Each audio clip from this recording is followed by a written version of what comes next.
Hello everyone, welcome to Learn with Fun class 6. Before we start, don't forget like, share and subscribe our channel for more video. In this video, we cover timeline and sources of history. यही chapter कर रहे हैं ना बच्चों, तो start करते हैं. मैंने आपको लास्ट वीडियो में मिलेनियम तक समझा दिया था. आई होप आपको वो वीडियो अच्छी लगी होगी.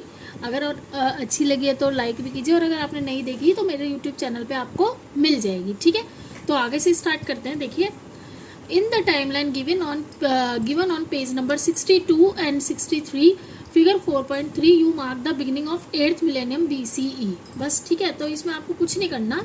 इसमें देखिए, ये जो टाइमलाइन दी हुई है, इसमें जो हमारा 8000 BC है, इसको मार्क करना है. ठीक है, तो उसके बाद ये बोल रहा है मिलेनियम जो है, इंग्लिश में जो मिलेनियम होता है उसका प्लूरल मिलेनियम्स भी होता है और मिलेनिया भी होता है. ठीक है, दोनों ही करेक्ट है. अब इसने बोला लेट्स एक्सप्लोर में create a timeline stretching from 1900 CE to the current year and place the date of birth of your grandparent sibling and yourself. ठीक है, तो इसमें आपको क्या करना है, इसमें आपको एक टाइमलाइन बनानी है. मान लीजिए ऐसे करके एक टाइमलाइन करनी है आपको. वो 1901 से स्टार्ट होकर 2026, ठीक है, 26 चल रहा है इस टाइम. उसके बाद आपको अपने दादा, परदादा, पापा, मम्मी सबकी जैसे डेट ऑफ बर्थ बनानी. जैसे 1944 हो गया उनका, दादी का 1947 हो गया, या फादर का 1988 है, मम्मा का 1990 है. ऐसे करके आपके जो सिबलिंग्स हैं, बहन भाई जो भी हैं, उनकी सबकी डेट ऑफ बर्थ करके आपको एक टाइमलाइन बनानी है. ठीक है, नेक्स्ट आगे करते हैं. Don't miss out. Do you know how calendar have been traditionally made in India? Many Indian calendars rely on the position of the sun and moon to define the months of the year. देखो बच्चों, इसका मतलब ये है कि आप भारत में क्या होता है, कुछ कैलेंडर होते हैं जो सूर्य और चंद्रमा की पोजीशन के पर आधारित होते हैं, यानी कि पोजीशन क्या है उनकी, उस पर होते हैं. तो बहुत से कैलेंडर सूरज की और मून की पोजीशन से बनते हैं, जिसे हम position in the sun. A Panchang is a book of tables which lists the day of each month along related astronomical data. For instance, it precisely predicts even like solar and lunar eclipse times for sunrise and sunset, etc. Panchangs will still widely used in India, often give weather prediction for the year, date and timings of festival and more. इसका कहने का ये मतलब है कि जैसे calendar है वो हमें क्या ट्रेडिशनली कैसे बनते हैं इंडिया में बनते हैं वो सन और मून की पोजीशन के उस पर. ठीक है, तो पंचांग एक ऐसा कैलेंडर बोल लो या बुक बोल लो जो हर मंथ का, आपने देखा होगा घरों में भी होता है, हर मंथ का नक्षत्र भी होता है, उसमें शुभ मुहूर्त होता है, कब सूर्य ग्रहण होगा, कब चंद्र ग्रहण होगा, या फिर कौन सा दिन शुभ है, या आप जानते हो मतलब पंचांग में सब कुछ होता है कि सूरज कब उगेगा, सूर्य की आज मतलब सूरज कब सनराइज होगा, कब जो भी मतलब त्योहार है, टाइमिंग है, सब कुछ उसमें रहता है. तो उसको क्या बोलते हैं, पंचांग. आपने देखा भी होगा कई घरों में होता है पंचांग. मोस्टली हमारे मतलब आपके पेरेंट्स भी यूज़ करते होंगे, दादा दादी, नाना नानी, मतलब जैसे ही ईयर स्टार्ट होता है तो एक कैलेंडर लेते हैं जिसके अंदर सारी डेट्स लिखे होते हैं, हमारे फेस्टिवल लिखे होते हैं, कब दिवाली है, कब होली है, कब ईद है, ये सब जो फेस्टिवल हैं जैसे एटसेट्रा, और हमारे सारे त्योहार वगैरह लिखे रहते हैं. तो इसको हम बोलते हैं पंचांग. ठीक है, तो ये किससे उससे बनता है, ये हमारे सन और मून की सन मून के अकॉर्डिंग, मतलब क्या बोल सकते हैं, उनकी स्थिति क्या बोलेंगे उन्हें, कि उसके जैसे कि उसमें सूर्य और चंद्रमा दोनों की जो पोजीशन होती है ना, उस पर आधारित होता है. ठीक है, तो और क्या क्या होता है इसके अलावा उसमें क्या होता है, एस्ट्रोनॉमिकल जानकारी क्या होती है, जैसे सूर्य ग्रहण हो गया, चंद्र ग्रहण हो गया, जैसे एस्ट्रोनॉमिकल डाटा, तो ये सब भी उसमें रहता है. तो और यहाँ तक कि अब तो इतना कुछ हो गया है कि उसमें हमारे जो ये वेदर होता है ना, इसकी भी वो रहती है, क्या बोलते हैं, नॉलेज नहीं, मतलब उसका भी डाटा उसमें रहता है. ठीक है, तो ये होता है हमारा पंचतंत्र. इसमें आपको यही बताना था, वो मैंने आपको बता दिया. नेक्स्ट करते हैं. इसके बाद है what are the sources of history.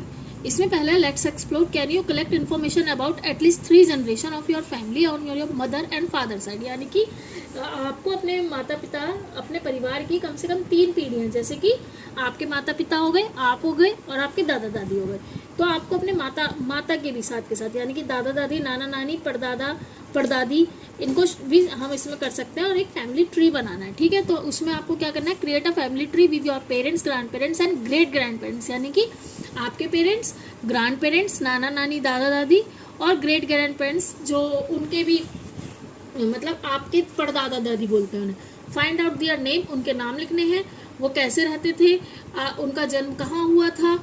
Also right the sources, और आपको ये इन्फॉर्मेशन कहाँ मिली, मतलब उनका काम क्या था, उनका जन्म स्थान क्या था और आपको ये सारी जानकारी कहाँ से मिली, ये सब आपको इस टेबल में लिखना है। ठीक है, और यहाँ पर देखिए, अगर आपको दिख रहा होगा तो आपको शायद विजिबल नहीं है, तो देखिए यहाँ पर लिखा है सोर्सेज ऑफ हिस्ट्री, आप प्लेस, पर्सन, टेक्स्ट और एन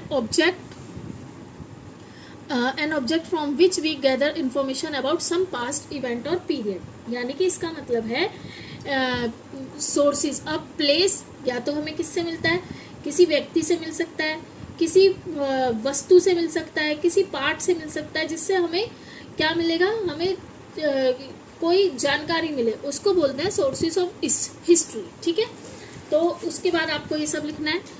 और ये तो वही है, how did you find details, आपने कैसे अपने फैमिली पास्ट की डिटेल्स करी, ये आपको लिखना है कि आपने फोटोग्राफ से देखी, डायरी देखी, आई कार्ड देखा या कोई मेमोरी देखी या आपके पेरेंट्स और रिलेटिव ने बताया, ये आपको बताना है। नेक्स्ट करते हैं, अब इसमें देखा है have you ever seen old coin, books, clothes, jewellery और utensils in and around your house, what type of information can we gain from such object or from old houses or building, यानी कि आपने कभी पुराने सिक्के, पुस्तक, books, कपड़े, utensils यानी बर्तन और ज्वेलरी यानी कि वही हमारी जो ज्वेलरी होती है, या अपने घर के आसपास देखा है, ऐसी चीज़ों से हमें क्या जानकारी मिल सकती है, क्या पुराने घर और क्या इमारत से हमें कोई जानकारी मिल सकती है, तो ये भी एक एक्टिविटी है, think about it.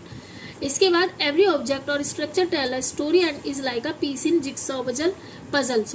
The object that you see around the house convey something of the history of our family, your family. Similarly, we can put together historical events through a variety of sources, but keep in mind that in the case of history, quite a few pieces of puzzle may remain missing. Observe, पहले यहाँ तक कर लेते हैं। अच्छा, आपने क्या है, अपने घर, जैसे हम हैं, ठीक है, हम कहीं जा रहे हैं, तो या कोई भी है, जैसे कोई एक पर्सन है, वो हमारे घर आ रहा है, लेकिन उसने हमें फ़ोन वोन नहीं किया, ठीक है, उसके बाद वो हमारे घर आ गया, या हमारा कोई रिलेटिव है, हमने उसे फ़ोन नहीं किया या उसका फ़ोन नहीं मिला और हमें उसके घर जाना था, तो हम डायरेक्टली उसके घर पहुंच गए, तो वो हमसे क्या कह रहा है कि यार मैंने तो तुम्हें अपना घर बताया ही नहीं, तो तुम्हें घर कैसे पता चला, तो तुम क्या बोलोगे कि भाई या तो कि मैं पूछ के आ गया, मतलब लोगों से पूछा, थोड़ा बहुत आइडिया था, या फिर मैंने मैप की, तो ये क्या है, ये हमारे क्या थे, ये हमारे सोर्सेज हैं कि हमने कैसे करा। ऐसी हिस्ट्री को जानने के भी बहुत सोर्सेज हैं, ठीक है, तो वही वो बोल रहा है कि आपने अपने घर के आसपास जो ये तो कर लिया हमने, जैसे विभिन्न जो सोर्सेज हैं वो सारे हमें अपने घर के आसपास, जैसे हम देखते हैं अपने परिवार से, इतिहास के बारे में, हमारे अपनी फैमिली के बारे में, अपनी हिस्ट्री के बारे में कुछ ना कुछ जानकारी देता है, ठीक है।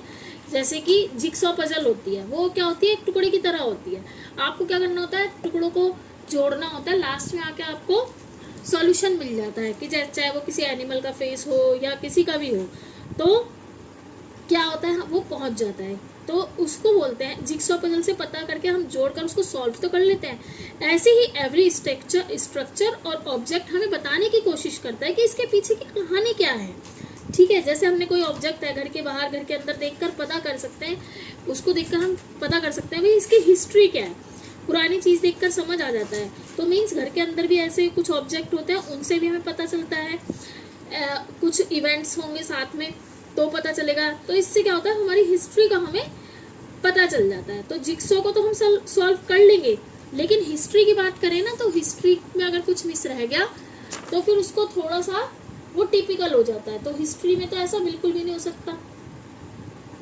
जिक्सॉ में तो हम कर सकते हैं। अब इसमें बोला है observe the figure at the bottom of the page, it brings together the main sources of history, you don't not need. इसको आगे देखते हैं। देखिए ये जो टेबल दिखाई है ये वाली टेबल, ठीक है, इसमें है सोर्सेज ऑफ हिस्ट्री। तो ये सोर्सेज ऑफ हिस्ट्री के बारे में बता रहे हैं। तो आप देखेंगे, देखिए सोर्सेज ऑफ हिस्ट्री में सबसे पहले आ गया ये ओरल सोर्सेज। ओरल सोर्सेज क्या होते हैं बच्चों? ओरल सोर्सेज होते हैं, ओरल मतलब क्या होता है, जैसे हम अपने क्लास में मैम हमसे बोल रहे हैं, छोटे बच्चे होते हैं, उनके एग्जाम होते हैं, तो एक तरह डेट शीट में आपने लिखा होगा, एक तरफ लिखा होता है written, next day oral, written oral, इस तरह से सीक्वेंस चलता है। या फिर मैम होती है, आपकी मैम होती होंगी, वो क्या कहती हैं कि कल आपका टेस्ट है, ओरली टेस्ट लूँगी मैं, तो आप क्या समझ जाते हैं कि मैम सुनने वाला टेस्ट लेंगी, ना कि लिखने वाला लेंगी, यही तो है। तो उसमें भी ओरल सोर्सेज क्या होते हैं? तो ओरल सोर्सेज होते हैं जो हमारे जिनोलॉजिकल और फॉकलोर, यानी कि जो हमारे दादा दादी, नाना नानी, या इनसे हमने सुने हैं। क्या है? इनसे सुने हैं हमने, ओरल, जिनसे हमें लोगों से पता चलता है, पुराने लोग जो हमें कहानी वगैरह सुनाते थे उस जमाने की, ठीक है, तो उन्हें बोलते हैं हम क्या? Oral sources. फॉकलोर बोलते हैं जो कहानियाँ होती है ना पुराने ज़माने की, पुराने टाइम में हमारे दादा दादी नाना नानी सुनाते थे, फादर भी सुना देते हैं, मदर भी सुना देती है, तो वो हमने केवल ओरली सुनी है, तो वो होते हैं ओरल सोर्सेज। क्या होते हैं? Oral sources. फिर उसके बाद आ गया लिटरेसी सोर्सेज। लिटरेसी सोर्सेज क्या होते हैं? जो लिटरेसी सोर्सेज में देखो ये ना, इसमें क्या होता है? Indian literature, foreign accounts. तो ये रहा हमारा लिटरेसी, तो यानी लिख कर, कैसे? जो हमारे वेद हैं, इतिहास हैं, जो पोयम है, जैसे ये रहा वेद, इतिहास, पोयम, प्ले, या कोई जैसे अब हम लोग क्या करते हैं, रामलीला वगैरह होती है 9 दिन के लिए, तो वो प्ले होते हैं जिसमें राम जी बनते हैं, श्री राम बनते हैं, रावण बनते हैं। तो उससे क्या होता है? हमने तो नहीं देखा, लेकिन क्या है कि हमें उसके थ्रू बताया जा रहा है कि हमारे पास्ट में क्या हुआ था, कैसा युग था वो, ठीक है, तो वो बोलते हैं। हिस्टोरिकल टेक्स्ट होते हैं, कलेक्शन ऑफ स्टोरीज होती हैं, इनसे हमें पता चलता है कि मतलब हमारी हिस्ट्री क्या थी। इसके बाद है जो हमारे फॉरेन अकाउंट्स हैं। फॉरेन अकाउंट्स में क्या होता है बच्चों? जो जैसे कि फॉशन थे, स्वांगजंग थे, ये क्या थे? ये हमारे चाइनीज़ ट्रैवल थे, तो वो चाइना से इंडिया आए, उन्होंने जो लिखा इंडिया के बारे में, जब वो आए होंगे, उन्होंने ट्रैवल किया तो उन्होंने लिखा, तो उन्हें क्या बोलते हैं? Historical chronicles. तो उन्होंने हमें लिटरेसी सोर्सेज दिए, एक तरह से उन्होंने ही सोर्सेज दिए ना, उन्होंने लिख के आए, वो क्या बोलते हैं, चाइनीज़ ट्रैवलर थे जो स्वांगजंग वगैरह, उन्होंने आगे हमारी इंडिया के बारे में जो लिखा, तो ये हमें सोर्सेज मिले। इसके बाद है ये आर्टिस्टिक सोर्सेज। आर्टिस्टिक सोर्सेज आपको पता चल रहा है आर्ट से रिलेटेड होंगे, तो क्या होता है? पेंटिंग जो हमने देखी, स्कल्पटर्स देखे, स्कल्पचर पैनल्स देखे, ठीक है, तो इनसे क्या है? इनसे हमें पता चला कि ये पेंटिंग के थ्रू पता चला, जैसे पेंटिंग्स वगैरह देखते हैं। उसके बाद अगर हमारे आर्कियोलॉजिकल सोर्सेज, तो इन्होंने कैसे देखा? आर्कियोलॉजिकल सोर्सेज आपको पता है, आपने पढ़ा होगा, तो उसमें क्या होता है कि उन्होंने क्या करा? अच्छा, इसमें पेंटिंग्स हो गई, मूर्तियाँ भी देखते हैं, जो हमने मूर्तियाँ देखी हैं, ये भी हो गया। इसके पैनल्स मतलब होता है जैसे चित्र बनाए जाते हैं, तो ये तो हो गया आर्टिस्टिक सोर्सेज। एग्रीकल्चर में होता है, एग्रीकल्चर में आपने पढ़ा होगा जो खोदते हैं, जिन्हें क्या कहते हैं? खोदते हैं, खोद कर खुदाई वुदाई करते हैं, तो इंस्क्रिप्शंस, स्ट्रक्चर, एक्सकेवेशंस। तो इसमें क्या है? जैसे ये मैन्यूस्क्रिप्ट है, तो उन्होंने मैन्यूस्क्रिप्ट, जैसे पांडुलिपि, इन्हें बोलते हैं मैन्यूस्क्रिप्ट बोलते हैं, पांडुलिपियाँ जो मैन्यूस्क्रिप्ट्स लिखी गई, कॉपर प्लेट्स, ताम्रपत्र मतलब बर्तन वगैरह, कॉइन्स, सिक्के। उसके बाद कोई इमारत देखी, जैसे स्मारक बोलते हैं शायद इसे हिंदी में, मोनूमेंट्स देखे, टीले देखे, इन्हें बोलते हैं, माउंट्स को बोलते हैं जैसे टीले, खंडर, इन पर रिसर्च करी, इनके बारे में जाना, इसको खोद खाद के जैसे स्ट्रक्चर उसको। उसके बाद क्या देखा? जैसे पॉटरी एंड टॉयज़ देखे। पॉटरी एंड टॉयज़ में क्या आ गई? ये रहा पॉटरी एंड टॉयज़। तो इसमें क्या देखे? मिट्टी के बर्तन, खिलौने। फिर एनिमल्स देखे, उसमें क्या था? जैसे उनके जैसे वो मर जाते थे, दब जाते थे, उनकी खुदाई के बाद जो मिला, जैसे ये डायनासोर के बारे में हमें तो नहीं पता, लेकिन उन्होंने इसकी खोज करी कि कैसे ये डायनासोर कैसे अपना जीवन वो करते थे, तो यही सब होता है। तो ये क्या आते थे, ये हमारे सोर्सेज ऑफ हिस्ट्री होते थे। इससे हमें पता चलता था कि सोर्सेज ऑफ हिस्ट्री क्या है, क्या क्या है। ठीक है, नेक्स्ट करें। आई होप आपको समझ में आ रहा होगा। नहीं समझ में आ रहा तो मुझे कमेंट में कर दीजिए। समझ में आया तो मेरी वीडियो को लाइक जरूर कीजिएगा, कमेंट कीजिएगा, शेयर भी कीजिएगा और मेरे चैनल को सब्सक्राइब जरूर कीजिएगा। नेक्स्ट करते हैं। अब ये देखिए, remember them all now, we will use some of them, we go along with when historian studies say a king or queen of 1500 year ago, an ancient monument, a war or some time of a trade, they take great care of gather information from many sources as they can find the consult। इसका मतलब ये है कि पहले तो ये देखिए, historian कहते हैं किसको है? हिस्टोरियन कहते हैं जो वो काम करते हैं, जैसे कि जो स्टडी करते हैं, लिखते हैं, मीन्स जो स्टडी करेंगे वो लिखेंगे भी, तो इतिहास के बारे में जो हमें पूरी इंफॉर्मेशन देते हैं। हिस्टोरियन ये रहा, हिस्टोरियन हिस्ट्री से पता चल रहा है historian, a person who studied and right about the past, यानी कि स्टडी करते हैं उसके बारे में और उसको हम पास्ट को जो है लिखते हैं। जैसे कि क्या होता है, क्वींस के बारे में, किंग के बारे में, या किसी को इन्फॉर्मेशन को इकट्ठा करने के लिए, चाहे वो कौन थे, चाहे हमारे फेमस वॉर थे, जैसे फेमस लोग थे, जैसे अशोका थे, पानीपत का लड़ाई हुई, कलिंगा हुआ, एग्जाम्पल के लिए बता रही हूँ मैं। तो अशोका के फेमस वॉर के बारे में, तो उसके बारे में बताना चाह रहे हैं, तो उसको उनको वो इन्फॉर्मेशन कहाँ से मिलेगी? तो जो सोर्सेज, तो उससे पहले वो क्या करते हैं, उसको एनालाइज करते हैं कि उनको इन्फॉर्मेशन सही है भी या नहीं।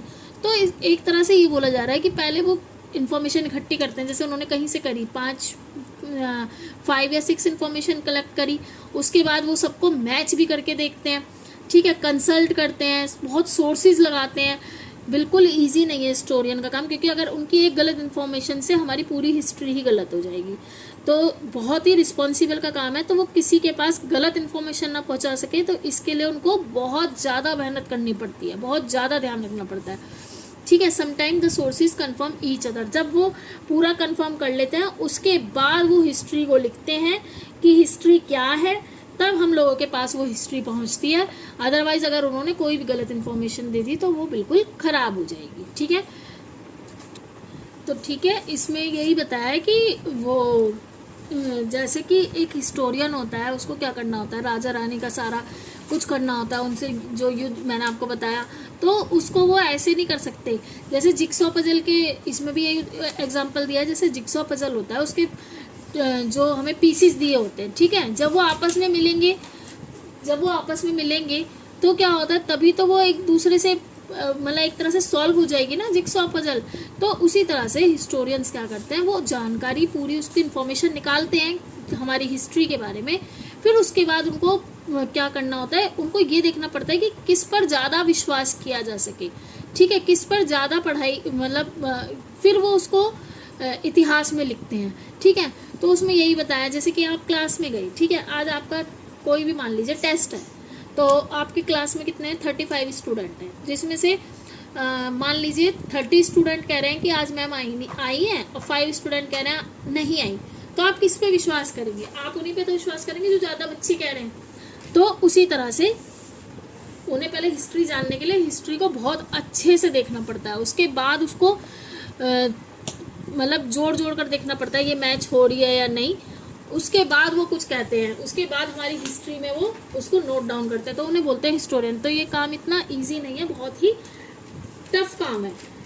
जैसे हम सोच लेंगे उन्होंने लिख दिया, नहीं, बहुत ही टफ काम है। फिर who contributes to all these sources of history? Historian themselves. Historian तो है, कौन कॉन्ट्रीब्यूट्स करता है सोर्सेज ऑफ हिस्ट्री में? देखिए, हिस्टोरियन तो करते ही करते हैं, हिस्टोरियन को हिंदी में कहते हैं इतिहासकार। तो इतिहासकार तो करते ही करते हैं, but also archaeologist, epigraphist who study ancient inscriptions, anthropologist who study human society and their culture, expert in literature and language and some more. यानी कि केवल हिस्टोरियन ही नहीं, आर्कियोलॉजिस्ट वही करते हैं, जैसे खुदाई वगैरह आपने देखा है, पढ़ाया भी है आपको पीछे। तो आर्कियोलॉजिस्ट क्या करते हैं, उस पर उनके मतलब उनकी हेल्प भी होती है, वो भी करते हैं। उसके बाद एपिग्राफिस्ट जो होते हैं वो क्या करते हैं, एपिग्राफिस्ट होते हैं बच्चों, जैसे कि कोई पिलर हो गया, जैसे हम किसी भी उसमें गए जैसे किसी बिल्डिंग में गए, मतलब पुराने उसमें गए, किसी खंडर में गए, तो उस पर क्या होता था, पहले क्या करते थे, उसकी पूरी हिस्ट्री जो है ना खंभों पर लिख देते थे। पिलर जो होते हैं, पिलर पर जो मैसेज लिखे होते हैं ना, उनको पढ़ना, हम तो हमारे लिए तो बस कि ये पढ़ लिखा हुआ है, लेकिन क्या होता है जो एपिग्राफिस्ट होते हैं वो इनको अच्छे से पढ़कर, जो पिलर पे मैसेज होते हैं या जो मूर्तियों पे लिखा होता है, अलग ही लैंग्वेज बोलते हैं उसको, तो वो उनको उनकी स्टडी करते हैं, उनको पढ़ते हैं, तो उनको बोलते हैं हम क्या, एपिग्राफिस्ट। उसके बाद होगा एंथ्रोपोलॉजिस्ट। अब ये एंथ्रोपोलॉजिस्ट क्या होते हैं, वो क्या करते हैं, उनका काम होता है कि वो जो हमारे जो पुराने टाइम के लोग हैं, जैसे उनको क्या बोलते हैं, जैसे कि उनका कल्चर, उनकी सोसाइटी क्या थी, कैसे मतलब वो कैसे रहते थे, उनके बारे में, जैसे मानव मनुष्य के समाज, उनकी संस्कृतियों का अध्ययन, उसकी स्टडी करते थे।